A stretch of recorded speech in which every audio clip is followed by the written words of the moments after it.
Nag-ready tayo ngayon for snip session ngayon ng Froghead. Pupunta tayo ngayon, na-attend tayo. Yung mga hindi nabigyan ng Valentine's, yung mga walang jowa, o may jowa man, tapos hindi sila nabigyan, papasayin natin sila. Tama namin kayo. So, vlog lang to guys. Do-document natin yung mangyari ngayong araw para maiba naman natin yung content natin. So, tara, sama namin kayo.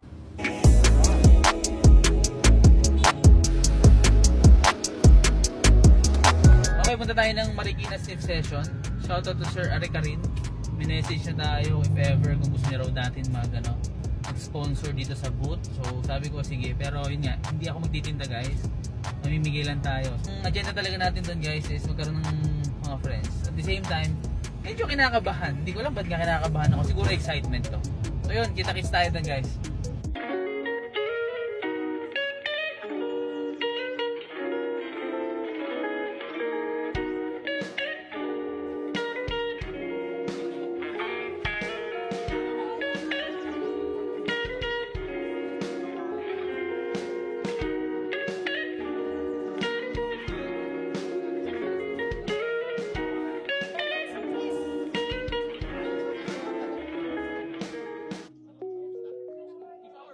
Ano bro ang name mo, brother? Justin po. Bumibili ka ba sa pabango ko, bro? Kasi kung di siya bumibili, di ko siya bibigyan eh. May tatlo po. So, nakilala tayo ni Sir dito sa Froghead Snip Session. Bigyan natin siya ng isang product natin na bagong release. So, ito yung royalty natin. Yan, open mo, bro. Open mo muna. Pindutin mo. Hindi, ganito yan. May ano kasi yan, bro, may code eh. Kasi yan, oh. Ayun yung bago natin, yung royalty, bro. Yan. Ano masasabi mo? Papangawin mo sa social media, bro. Thank you po. Thank you po. Saan ka pala nahilig magpabango, bro? Saan na nag-start? Nung nakita ko po yung mga video niyo po. So parang na-curious po ako sa mga, kung ano po yung mga pang bata po na. Kasi 19 years old po ako. So parang, ano po yung bagay para sa school. Pero matagal ka na nagpapabango? Ngayon lang po. Parang ngayong year lang. Sailor po talaga ako na, sailor. Sailor yung pinaka mo. Ayun, meron pala si Sir ng mga lineup ng pabango natin. Salamat bro, bro Justin. Salamat. Anong pangalan mo, bro? Okay. Saan ka nag-umpisa magpabango? Po, ano pa lang, elementary pa lang po. Sa mga bench. Like, tapos, na itong college po, nag-start ulit ako dahil sa kuya kasi may mga perfume siya kagaya ng Stronger With You and gano'n. Pupunta rin po ako sa ibang Froghead na ganito. Pero sa'yo, anong pinaka-good ng pabango mo sa'yo? Go, Kahit hindi sa akin. Okay lang. I guess, Kahit Upland. Japanese. Upland. Upland. 9 p.m. Okay. Hindi sailor. So, kakat natin si boss sa video. Hindi, joke lang, brother. Nice to meet you, bro. Si Sir Russell, nagpunta raw dito sa snip session para makita yung booth natin. So, wala naman tayong booth. So, bibigyan natin siya ng royalty. Tama ba, bro? Okay lang. I-take to naman. Pero bibigyan natin siya ng royalty. Ito ba yung nabangan mo, bro? Yes, Ay, bigyan natin siya ng royalty. Sige, open mo, bro. may royalty. Ayan, bigyan na lang natin kay Sir Russell yan. Inaantay niya raw yan. May mga collection ka ba ng Father and Son?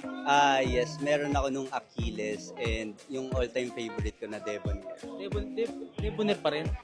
Ano kasi, like parang sobrang versatile nung amoy niya, like day and night. Kasi ako, minsan parang nag-stick lang talaga ako, hindi na ako papalit-palit. Then yung mga ka-workmate ko, parang ayun yung naging signature scent nila sa akin. Debonair. Debonair. Swerte pala yung jowa niya kasi nag-i-stick. So, Isa-isa kaya lang. ngayon, inabangan ko talaga yung royalty kasi, syempre, tinake ko na rin yung opportunity nung nakita ko sa poster yung Father and Son. Shoutout sa mga kaibigan ko dyan sa Sampaloc. Ito, mamay na natin yung royalty. Salamat bro, salamat. Thank you. Meron ka na ba nito?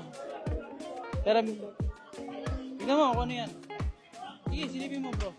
Meron po, Debonair. May Debonair yan. Bigyan ko na sa'yo yan bro. Line up namin din ng ano. Ano ba impression mo sa Debonair?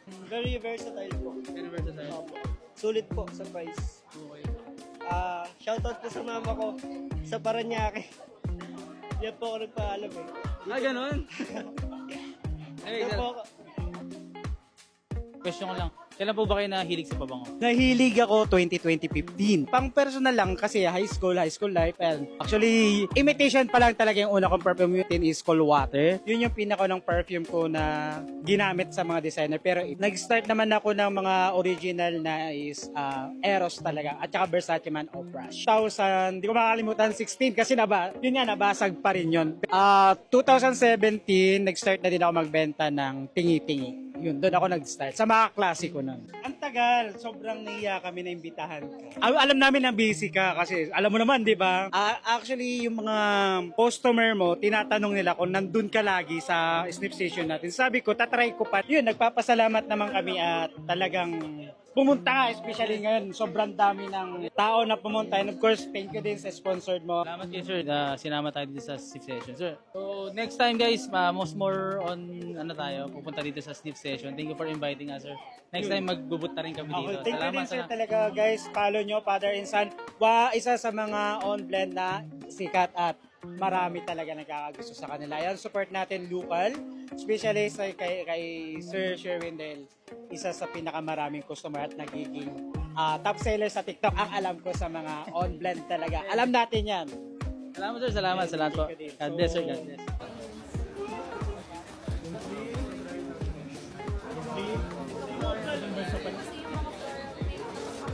Ready in 3, 2, 1.